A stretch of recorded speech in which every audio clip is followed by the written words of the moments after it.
Kempner diet is a diet of rice. They use white rice and fruit and fruit juice and sugar, table sugar. They had to give table sugar to cut the nutrient content of the rice. You see, rice has so much protein in it that it would burden failing kidneys and failing livers.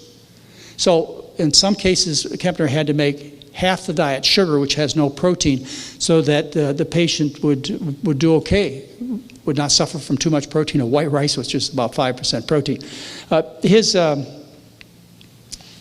His naysayers, the people who wanted to see Kempner fail, actually took 8 of his patients who were on the rice diet, put them in a metabolic ward, and studied them, and reported they could find no metabolic deficiencies and only positive results on his patients. If you want to find this research easily, just by going to a link, you go to my December 2013 newsletter, and just what I said about his contemporaries trying to prove him wrong, just hit the link and you'll read the paper.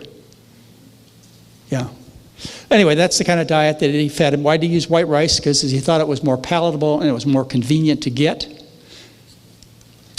You can read about Walter Kempner. One of his close associates for many years wrote a biography of him. It's well worth getting if you're interested in this subject. It talks about the man and about the things that he did. So the McDougall diet versus the rice diet, the Kempner diet.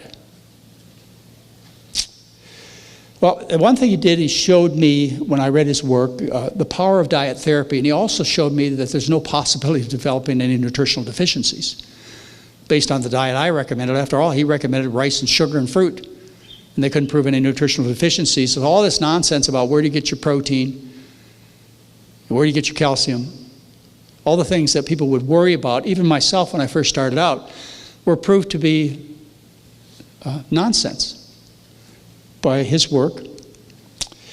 Before I was born, in 1947, Kempner had disproven concepts that your doctors hold today to be true. Diet has little to do with heart disease. Many, if not most of your doctors still believe that, and Kempner proved that to be wrong before I was born. Additional protein improves health. I know almost all your doctors still believe that.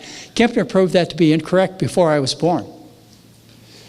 And carbohydrates cause diabetes. He showed that his diet, which was 93% carbohydrate, cured type 2 diabetes 100% of the time. All this published before 1953. Well, I do use the Kempner diet sometimes. I still take care of real patients. I'm still a doctor. I take care of patients. And we usually have 40 to 50 people each program.